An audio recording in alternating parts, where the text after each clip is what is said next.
nos sotayotganlar nimani sotayotganlarga qarab qo'yinglar. Musulmon ummatining qirilishiga, yo'q bo'lishiga hisslarni qo'shyapsizlar.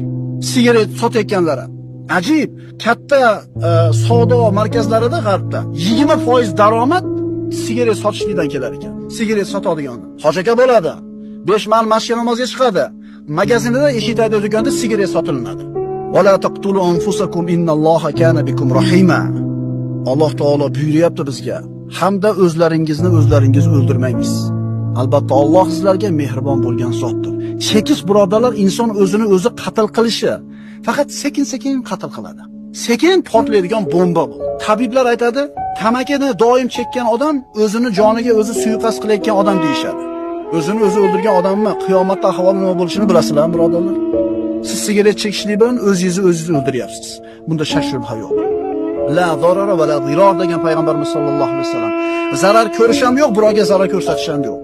Sigaret chekishlikni bitta foydasini ayting, men sizga 10 ta zararni aytib beraman.